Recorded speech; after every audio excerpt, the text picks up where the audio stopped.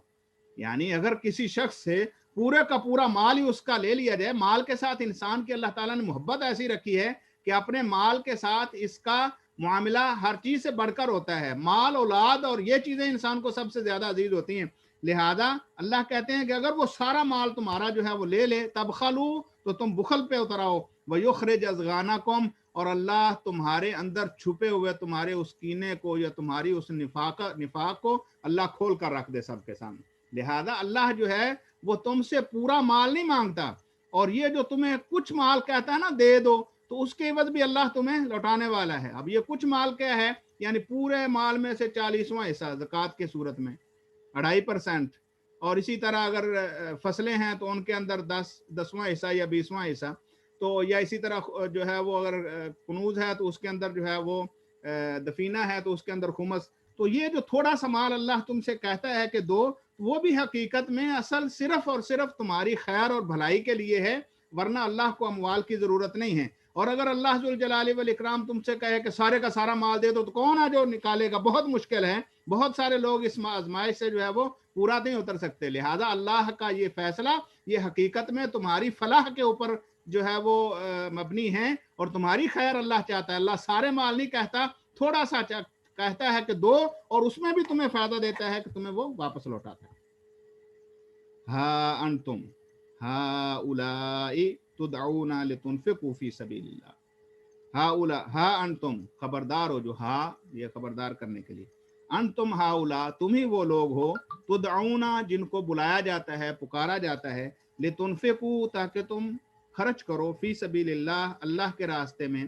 فمنکم من یبخل، پس تم میں سے کچھ بخل سے کام لیتے ہیں، فمنکم، پس تم میں سے، من یبخل جو کہ بخل کرتا ہے، ومن یبخل، اور جو بخل کرے گا، فإنما یبخل عن نفسہ، وہ تو اپنے آپ سے بخل کر رہا ہے۔ یعنی اللہ کے راستے میں خرچ کرنے میں اگر کوئی بندہ بخل سے کام لیتا ہے، وہ سمجھ لے کہ وہ اپنی ذات کے ساتھ بخل کر رہا ہے، اپنا نقصان اٹھا رہا ہے۔